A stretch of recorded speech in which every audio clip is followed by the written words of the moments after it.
zana tam van kanan panin kar kalhan liao zana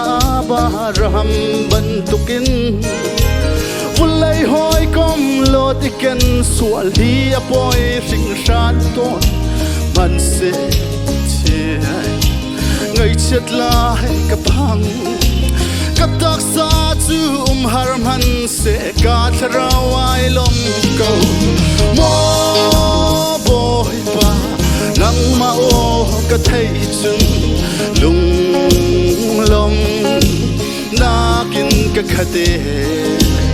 kanun nak lam thuana nangmah o thei hi ka dubi hi valei hoi kom u le nau nu pa ka ngai lo zong ma apoi lo nangmah he chun kai long na ating ko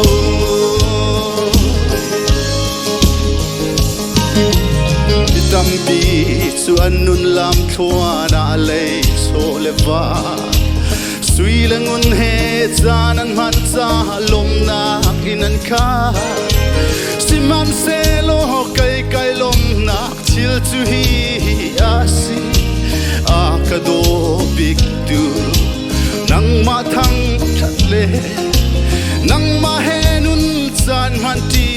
kai lom na biga asi mo boy pa nangmah o ka thei chun lung lom nakin ka khade kanun nak lam thuana nangmah o thei hi ka dubi hi valei hoi kom u le nau nu pa ka ngai lo zong ma apoi lo nangmah he chun kai lom na ating ko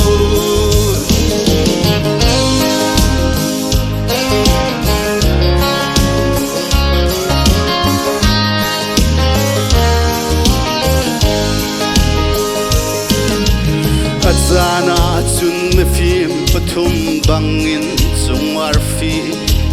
zolawin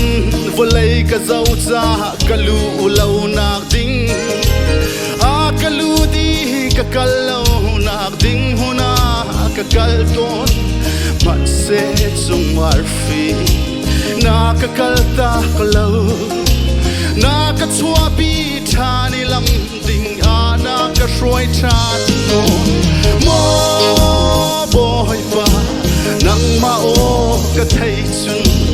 lung lom nakin ka khade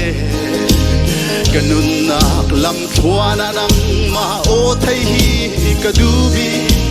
hi valei hoi kom u le nau nu pa ka ngai lo zong ma apoi lo nangmah he chun kai lom na atling ko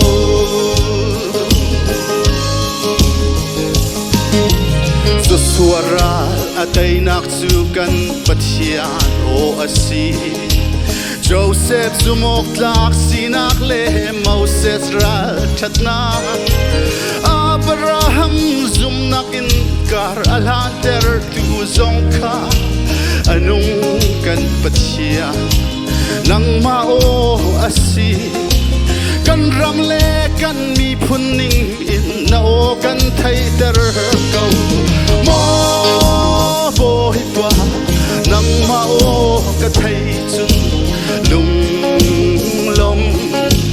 nakin ka khade kanun nak lam thuana nangmah o thai hi ka dubi hi valei hoi kom u le nau nu pa ka ngai lo zong ma apoi lo nangmah he chu kai lom na ating